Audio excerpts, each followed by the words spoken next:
ቋጠሮ ሲፈታ ክፍል 5 ደራሲ ዘሪሁን ገመቹ ተራኪ ኢልሃም ፈሪድ አሚን ቲዩብን ሰብስክራይብ ላይክ እንዲሁም ሼር በማድረግ ቤተሰብ ይሁኑ ወደ ታሪኩ ዓለም በረጅሙ ተነፈሰችና እናቴ እዚህ አካባቢ ነው የተገደለችው አይደል አለችው ትክክል እዚህ ነው የሞተችው ብሎ በቁጣ መለሰላት የትኛው ጋጥ አካባቢ ስትል ጠየቀች ዝም አላት ኮማንደር ሬሶን የት እንዳገኘው አሳየኝ ስትል ተማጸነችው በረድፍ ካሉት የፈረስ ጋጣዎች ሁለተኛ ጋጣ ጋር ወሰዳትና እዚህ ነው የሞተችው ብሎ ነገራት ዓለም ሙሉ በሙሉ ደንዝዛ ቆመች ከዚያም ወደ ገመዶ እስክትቀርብ ድረስ በዝግታ ወደፊት ሄደች ወደ ጋጣው ዞረች በውስጡ ምንም ፈረስም ሆነ ድርቆሽ አልነበረም ወለል የተሸፈነው በጎማ ብቻ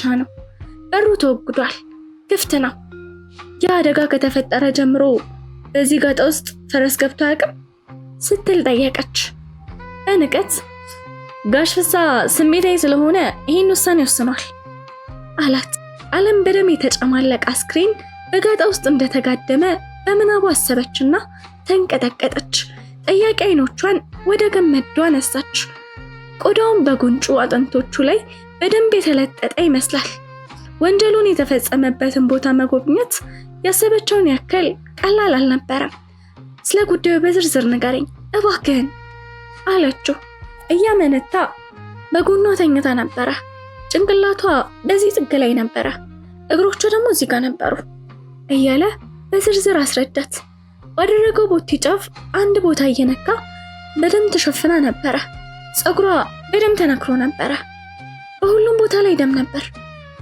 አላት እሷም አስከትላ ስንት ሰዓት ነበረ ብላ ጠየቀች ሳገኛት ነው አላት አዎ አለችው ንጋት ነበረ 12 ሰዓት ከ30 አካባቢ አላት በዚያ ቀን አንተ እዚህ ምን ታደርግ ነበር ስትል ሌላኛውን ጥያቄዋን አከለች ብዙውን ጊዜ ወደ ቢሮ ከመሄዴ በፊት ወደዚህ መጥቼ ፈረሶቼን አይቼና ምግብ እንደተሰጣቸው አረጋግጬ ነበር የምሄደው አላት ሌሊቱን ሙሉ እቤትህ ነበርክ አለችው ተጨማሪ መልስ ከፈለግሽ ጉዳዩን ለፍርድ ቤት በኩል አቅርቢ እንደዛ አቅጃለሁ ሲላት ወደ ኋላ ዞረችና ወደፊት ተንቀሳቀሰች ከኋላ ተጠጋት ክንዷን ይዞ ወደሱ አስጠጋት ከባድና ጠንካራ ወንድ ነው ወይዘሪት ዓለም በብስጭትና ትግስት በማጣት አጉረመረመ ብለህነሽ ይህን ጉዳይ ታዩ ካላደረግሽው ግን አንድ አካል ሊጎዳ ይችላል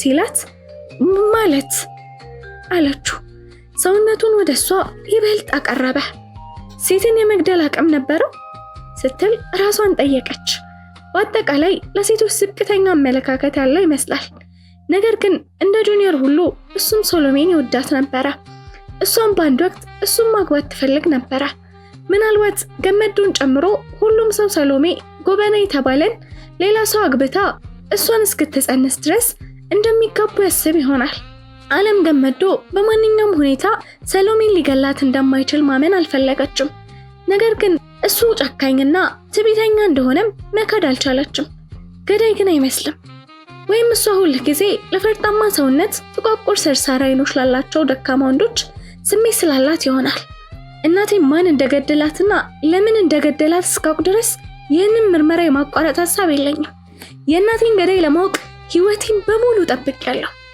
አሁን እዚህ ደርሼ በፍጹም ተስፋ አልቆርጥም አለችው ዓለም ከጋጣው በወጣችበት ደቂቃ ኮማንደሩ የእርግማን ማዕታሽ ጎዳጎዳ ከቀናት በፊት በአቶ ፍስሐ ከስራ የተባረረው ሱልጣን በአቅራቢያው የሚገኘው ጋጣ ውስጥ ተደብቆ የሚያወሩትን ሁሉ ሰምቷቸው ነበረ በቦታው የተገኘው በአጋጣሚ እንጂ ንግግራቸውን ለማዳመጥ አስቦ አልነበረም ብቸኝነት ስለተሰማው ግራ ስለተጋባ ነበረ በጨለማ ውስጥ ጭብጥብጥ ብሎ ሲተክዝ ነበረው ከስራ ስላባረረው የቀድሞ አሰሪውን እያሰላሰለ እንዴት ቂሙን እንደሚወጣ ማሰብ ብቻ ነበር የሚፈልገው አሁን ግን በአጋጣሚ ያላሰበውን የኮማንደሩንና የዓለምን ውይይት ቃል በቃል ሰምቷል እና የሰማውን ነገር ደግሞ ለሱ ልክ ከሰማይ እንደወረደ መናኔ ቆጠረው እሷም በደንብ የሚያውቃት የሶሎሜ ልጅ መሆኗን አውቃል እዚህ የተገኘችው የእናቷን ግድያ ለመመርመር እንደሆነ በመስማቱ ተደንቋል አቶ ፍስሐ ላይ በቀሉን ለመዋጣት ወርቃማ ዕድል እንዳገኘ ተሰምቶታል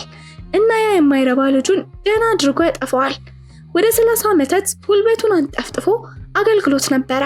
ደህና በመጨረሻ ዕድል ለሱልጣን ፈገግ እንዳለችለት ገባ።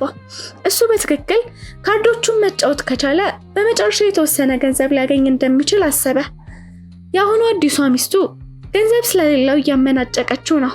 እንደውም ከቤት ገፍትራ ወደ በረንዳ ልትጥለው ቋፍ ላይ እንደሆነች ተረድቷል። ታዲያ በዚህ ሚስጥር የሆነ ገንዘብ ማግኘት ከቻለ ሐሳቧን እንደሚያስቀይራት እርግጠኛ ነው። ኮማንደሩ ስራውን ጨርሶ ጋጣውን ለቆ እስኪወጣበት ጊዜ ድረስ በትዕግስት ማጣት ባለበት ተወሽቆ ነበር አሳለፈው። ሱልጣን ትኩስ ገለባ ውስጥ የተጠቀጠቀ ጋጣ ከመውጣቱ በፊት በአካባቢው ሌላ ሰው እንደሌለ ለማረጋገጥ ብዙ ጊዜ ጠብቋል። ከዛ ቀጥታ በጥላ ከተሸፈነው ኮሪደር ወርዶ አካባቢውን ለቆ ወደ ከተማ ሄደና 2 መለኪያ አረቄ ጠጥቶ ራሱን ካበረታታ በኋላ ስልኩን ለማግኘት ምን ማድረግ እንዳለበት ማሰብ ጀመረ። ግን በከተማ ውስጥ እሷን የሚያውቁ ሰዎች በቁጥር ስለነበሩ ቀላል ስራ አልነበረም። እንደምንም በሁለተኛ ቀን ማግኘት ቻለና በእርገንዶ ስልኩ ደወለላት። ከ5 ጥሪ በኋላ ስልኩ ተነሳ። ወይዘሪት ዓለም ሰላም ነሽ? አዎ ማልበል? ማወቅ አያስፈልግሽም፣ እኔ አውቅሻለሁና ያ በቂ ነው አላት። ግራ በመጋባት አልገባኝም አለችው። ስለ እናትሽ ግድያ ሁሉንም አውቃለሁ። ሱልጣን በድንገት ዝምታ ውስጥ በመግባቷ እየተደሰተ እስክታገግም ጠበቃት። ለሷ የሚያደነዝዝ ዱብዳ ዜናን የሆነባት። እየሰማሁ ነው አለችው። አሁን ማውራት አልችልም አላት። ለምን አይሆንም ስትለው ስለማልችል ነው። ጉዳዩ አደገኛ መሆኑን የምታውቂ መሰለኝ። በስልክ ከሷ ጋር ለመግባባት አደገኛ እንደሆነ አስቧል። አንድ ሰው ሰምቷል። ለፍስሐ ወይም ለኮማንደር ሹክ ሊላቸው ይችላል የሚል ከፍተኛ ስጋት አለው። መልሼ እደውልልሻለሁ አላት። ግን መልሼ እደውልልሻለሁ አልኩሽ እኮ፣ ስልኬን ጠብቂ፣ ደህና ሁኚ አላት። ሱልጣን እሷ በምትገደልበት ጊዜ በቦታው ነበረ። እርሱ ጣልቃ ሳይገባ በተደበቀበት ሆኖ ሲመለከት ነበረ። ያንን ምሽት እንደ ትላንትናው የሆነውን ሁሉ ያስታውሳል። ይህን ሁሉ ጊዜ በሚስጥር ነበር የያዘው። አሁን ግን የሚያወራበት ጊዜ መድረሱን አውቋል። እናም ስለ ጉዳዩ ሁሉ ለአቃቤ ሕጓ ለመናገር እስከ ሞት ድረስ ክፍያ ሊያስከፍለው እንደሚችል ያምናል። ግን ደግሞ ጥሩ ገንዘብም ሊያገኝበት የሚችልበት እድሉም ሰፊ ነው። ዓለም መኪናዋን አቁማ ወረደችና ዘጋችው። ከፍተኛ መረበሽ ውስጥ ነው ያለችው። ዛሬ በተቀበለችው ያልተጠበቀ የስልክ ጥሪ ምክንያት እምትይዘው እምትጨብጣውን አታለች። ምናልባት ጥሪው ስትጸልይለት የነበረው ትክክለኛ የዓይን እማኝ ሊሆን ይችላል።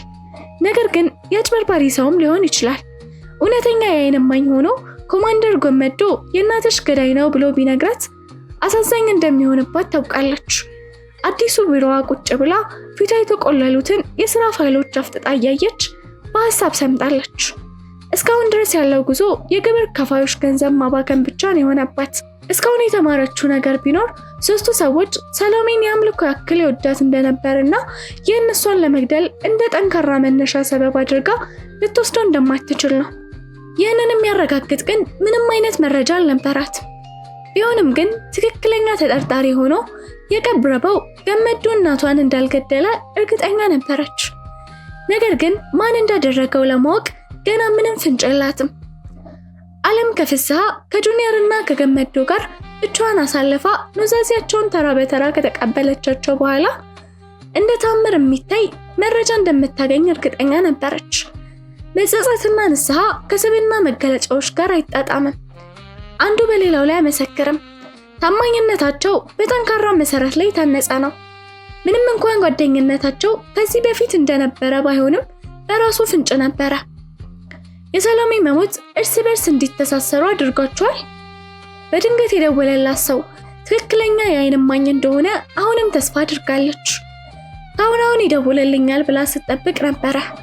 ይህም ሰውዬ እየቀለደባት መሆኑን የሚያሳይ ጠንካራ ማስረጃ ነው። ሐሳቡ ዓለምን አሳመማት። ግንባሯን በእጆቿ መዳፍ ደግፋ አይኖቿን ጨፈነች። ይህንን ለማድረግ የሚያስችል ጥንካሬ ነበራት። እሷ አማራጭ ለመጠቀም ሞክራ ነበረ፣ ግን ባዶ እጇን ነበር የመጣችው። ማስረጃ ያስፈልጋት ነበረ። ሐሳቧን ከመቀየሯ በፊት ማብራቱን አጥፍታ ከቢሮ ወጣች። ሊፍትን ተወችና ደረጃውን ተጠቅማ ወደ ዳኛው አለልኝ ቢሮ መራመድ ጀመረች። ለምሳ ከመውጣታቸው በፊት ልደርስባቸው በማሰብ ደረጃውን በሩጫ ወጣች። ድንገት አይምሮዋ ብልጭ ያለላት ሐሳብ እስከ ነገ ማቆየት አትፈልግም። በውሳኔዋ ላይ እርምጃ ለመውሰድ ጊዜና እድል ነበራት። በሁለተኛ ፎቅ ላይ ያሉት ኮሪደሮች ባዶ ነበሩ። ዳኞች የዕለቱ ስራቸውን ጨርሰው ቢሮአቸውን ለቀው ወጥተዋል። እስከ ነገ ድረስ አይመለሱም።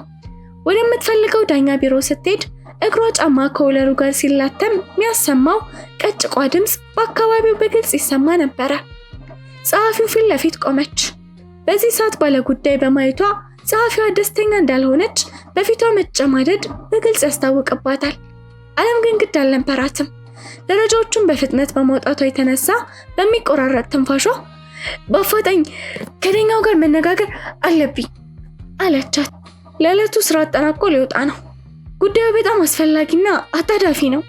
እንደዛ ባይሆን አላስቸግረውም ነበረ አለቻት። ጸሐፊዋ ለምን አቁማ ወደ ዳኛው ቢሮ ተራምዳ በራፉን በጥንቃቄ አንኳኳችና ወደ ውስጥ ገባች። ብዙ ሳትቆይ ተመልሳ መጣችና ወደ ዓለም ቀርባ ላይሽ ተስማምቷል አለቻት። አመሰግናለሁ አለችና እሷን አልፋ ወደ ክፍሉ ገባች።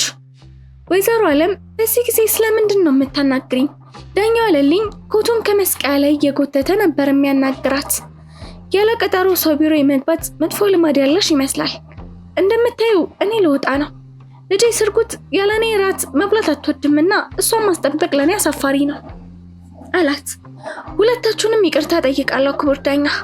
ለጸሐፊው እንደነገርኩት ጉዳዩ በጣም አስቸኳይ ስለሆነብኝ ነው። እሺ ልስማው ሲላት መቀመጥ እንችላለን አለች። ቆሜ መስማት እችላለሁ። ምን ልትነግሪኝ ፈልገሽ ነው አላት።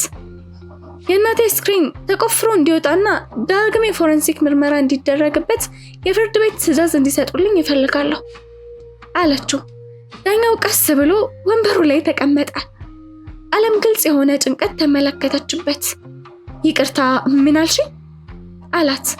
ክቡር ዳኛ ያልኩትን እንደሰሙኝ ያምናለሁ፣ ግን ጥያቄን መድገም አስፈላጊ ከሆነ አደርገዋለሁ አለችው። ዳኛው እጁን አወዛወዘ። አይቸሩ ፈጣሪ አይሆንም፣ አንድ ጊዜ መስማት በቂ ነው። ለምን እንደዚህ አይነት አስቀያሚ ነገር ማድረግ ፈለግሽ አላት። የመፈለግ ጉዳይ ሳይሆን ግድ ሆኖብኝ ነው። በጣም አስፈላጊ ነው ብዬ ባላምን ኖሮ የፍርድ ቤት ትዕዛዝ አልጠየቅም ነበረ አለችው። እስኪ ተቀመጪና ምክንያቶችሽን አስረጅኝ አላት። እናቴ ላይ ወንጀል ተፈጽሟል፣ ነገር ግን ትክክለኛ ፍርድ ተገኝቷል ብዬ አላምንም አለችው። እንደዛ ማድረግ አትችይም ብሎ ጮኸ። አልሰማሽም። ከዓመታት በኋላ ድንገት ከመካከላችን ተገኝተሽ ወዲያው መሰረተ ቢስ ወንጀል ይዘሽ ትረብሽን ያሽ ለበቀል ቆርጠሻል አላት። እሷም ይህ እውነት አይደለም ስትል ለመከላከል ሞከረች። ለመሆኑ አለቃሽ ግርማ ስለዚህ ጉዳይ ምን ይላል አላት። እሷም እሱ ለጊዜ የለም፣ ለጥቂት ቀናት ረፍት ወስዶ ወደ አዲስ አበባ ሄደ ይመስለኛል። ዳኛው ተናደደ። ለማንኛውም ጥያቄሽ ጥሩ ሐሳብ አይመስለኝም አላት። ክቡር ዳኛ ማስረጃ እንድፈልግ ይፍቀዱልኛ አለችው። ምንም ማስረጃ አታገኝም ሲል በአጽንኦት ተናገረ። ከእናቴ ስክሪን የተወሰነ መነሻ የሚሆነኝ መረጃ ልናገኝ እንችላለን አለችው። የተገደለችውና ሬሳ የተገኘው እኮ ከ25 ዓመታት በፊት ነበረ። በዚያን ጊዜ ለሬሳ ምርመራ ለማድረግ ቴክኖሎጂ አልነበረም። በአሁን ጊዜ ግን ነገሮች የተለዩ ናቸው። እኔ በግሌ ጎበዝ የተባለ ፎረንሲክ ስፔሻሊስት ታውቃለሁ። አሁን ለሚከሰቱ የወንጀል ድርጊቶች በተደጋጋሚ ጊዜ ከሱ ጋር የመስራት እድል ነበረኝ። እሱና ጓደኞቹ በጣም ውጤታማ ናቸው። በዛን ወቅት በዛን ቴክኖሎጂ ሊገኝ ያልቻለ የሆነ ነገር ሊያገኝልኝ እንደሚችል ዋስትናውን ሰጥቶታለሁ አለችው። ጥያቄሽን እንደ ጥያቄ ወስደዋለሁ አላት።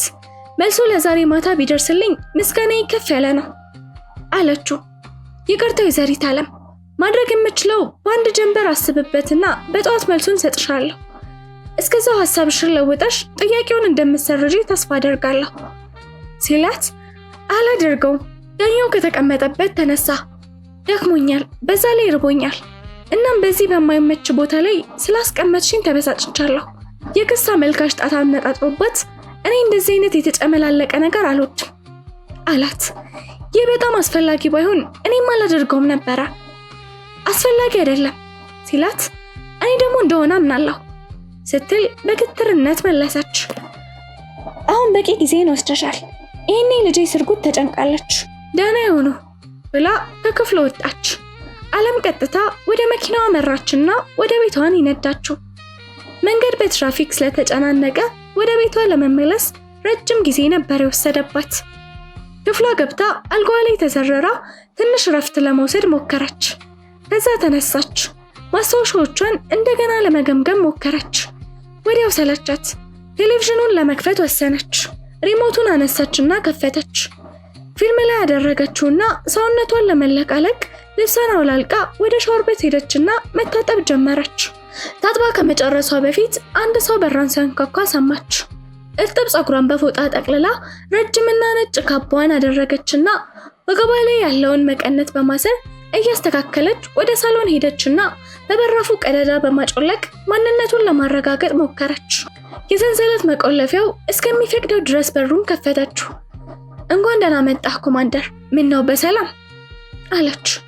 ኮስተር ብሎ በሩን ክፈች አላት።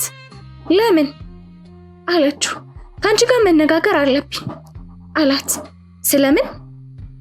ወደ ውስጥ ካስገባሽኝ እነግርሻለሁ። ዓለም አልተንቀሳቀሰችም። በሩን ልክፈት ወይስ ምን አለች። ከራሷ ጋር ሙግት ገባች። ግድግዳ ላይ የተንጠለጠለውን ሰዓት ተመለከተች። ለ3 ሩብ ጉዳይ ይላል። እዚያ ሆነህ ላናግርህ እችላለሁ ስትለው በሩን ክፈቺ ብለው ጮኸ። ሰውነቴን እየታጠብኩ ነበረ። አለን ሰንሰለቱን አላቀቀችና በሩን ከፍታ ወደ ጎን ቆመች። አንድ ሰው እየጠበቅሽ ነበር አላት። አይ አይደለም አለችው። ኮፍያውን ከጭንቅላቱ አወለቀና ጠረጴዛው ላይ አስቀምጦ ወደ ወንበር ሄዶ ተቀመጠና ወደ ቴሌቪዥን ስክሪኑ ተመለከተ። ስላቋረጥኩሽ መናደድሽ አይገርምም አላት። ሪሞቱን አነሳችና አጠፋችው። እየየሁት አልነበረም። በራፍሽን ለሚያንኳካ ሰው ሁሉ በርሽን ትከፍቻለሽ አላት። በዚህ ከተማ ውስጥ ከፍተኛ የህግ አስከባሪ የፖሊስ መኮንን ነህ። አንተን ማመን ካልቻልኩኝ ማንም ማመን እችላለሁ። ይልቅ በዚህ ማታ ለምን መጣህ? እስከ ጠዋት ድረስ መጠበቅ አልቻልክም አለችው። ዳኛዋ ለልኝ ደውሎልኝ ስለጠየቅሽው የፍርድ ቤት ትዕዛዝ ነገረኝ። በንዴት ሲመታ የነበረው ልቧ በፍጥነት ቀዘቀዘ። በዚህ ከተማ ውስጥ የግል የሚባል ነገር የለም ማለት ነው ብላ ጠየቀች። ብዙ አይደለም አላት። በከተማው ክልል ውስጥ ያለ ማንኛውም ሰው የእናንተ ቡድን ሳይፈቅድለት ማስነጠስ የሚችል አይመስለኝም አለችው። እንደፈለሽ ተርጉሚው። አንቺ ዙሪያችንን እየተሽከረከርሽ ጉድጓዳችንን ስትቆፍሪ ምን እንድናደርግ ጠብቀሽ ነበረ ሲላት የእናቴን መቃብር እንዲከፈት ማድረግ ትክክለኛ የጉዳዩ መንስኤ ለማወቅ ወሳኝ እርምጃ ነው ብዬ ባላስብ ኖሮ የመረብሻት ይመስላችኋል? ሞቅ ባለ ስሜት ጠየቀች። አንቺ ቋሚንም ሆነ ሟችን ከመረበሽ ውጪ ምን ሰራለሽ አላት። አምላኬ ሆይ ጥያቄውን ማቅረብ እንኳን ቀለል ብሎኝ ያደረኩት ይመስልሃል? እና ዳኛው ካንተና ከሰዎቹ ጋር ሁሉ መማከር ለምን አስፈለገው? ለምን ብለሽ ትጠይቂያለሽ እንዴ? ተጠርጣሪ ስለሆንኩ ነው አላት። ዳኛው በዚህ ጉዳይ ካንተ ጋር መወያየቱ ማይስነ ምግባር የጎደለው ሽማግሌ መሆኑን ነው የሚያሳየው ስትለው እኔ እኮ የከተማው ፖሊስ አዛዥ ነኝ አስታውሽ እንጂ አላት። እሱም መቼም ማረሳው። ያው አሁን ዳኛው ከጀርባ የሆነው ካንተ ጋር እንዲዶለትብኝ ሰበብ ሊሆነው አይችልም። ለምን ስክሪኑን መውጣት እንዲፈራው የፎረንሲክ ምርመራ ያገለጥብኛል ብሎ ይሰገው የደበቀው ወንጀል አለ እንዴ አለችው። ያቀረብሽው ጥያቄ ችግር ገጥሞታል። ምን አይነት ችግር? የሬሳ ሳጥን የታሸገው ማንን ለመጠበቅ ነው? አንቺ? እኔ?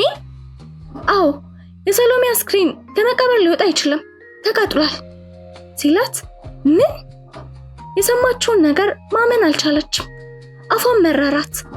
አዎ፣ ሞታ ስክሪኗ ለምርመራ ወደ ሆስፒታል ከተወሰደ በኋላ ድንገት ባልታወቀ ምክንያት በሆስፒታሉ እሳት ተነስቶ ስለነበረ የሬሳ ማስቀመጫ ክፍሉን ጨምሮ የተወሰኑ የሆስፒታል ክፍሎች ወድመው ነበረ እና የእናትሽም ሬሳ ተቃጥሏል።